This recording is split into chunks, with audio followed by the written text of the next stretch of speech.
গতকাল রাত থেকে একটি গোপন সংবাদের ভিত্তিতে অত্র এলাকায় কটক বাজার এলাকায় একটি অভিযান পরিকল্পনা করি এবং দিনের আলোতে অভিযানটি করা হয় এবং অভিযানটি দীর্ঘক্ষণ সময় ধরে চলেছে, আপনারা দেখেছেন।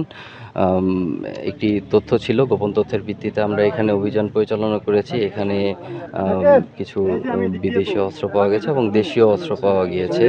আম, দেশীয় অস্ত্র এবং বিদেশি অস্ত্র এবং কিছু গুলি রয়েছে, এগুলো উদ্ধার হয়েছে এবং আম, তদন্ত সাপেক্ষে এগুলোর ডিটেলস আপনাদেরকে পরবর্তী সময়ে জানিয়ে দেওয়া হবে।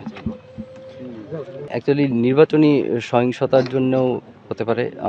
এটা আসলে তদন্ত সাপেক্ষ একটি ব্যাপার, এই ব্যাপারে এখন কমেন্ট করাটা ঠিক হবে না।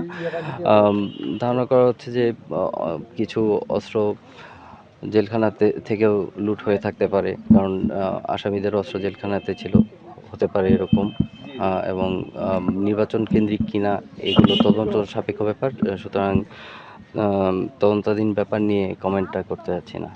এখানে কি ধরনের দেশীয় অস্ত্র এবং একটি রিভলভার আছে, 3টি পিস্তল রয়েছে, আর কিছু গুলি রয়েছে এবং আম, দেশীয় অস্ত্র সবাই আপনারা দেখেছেন, দেশীয় অস্ত্র রয়েছে।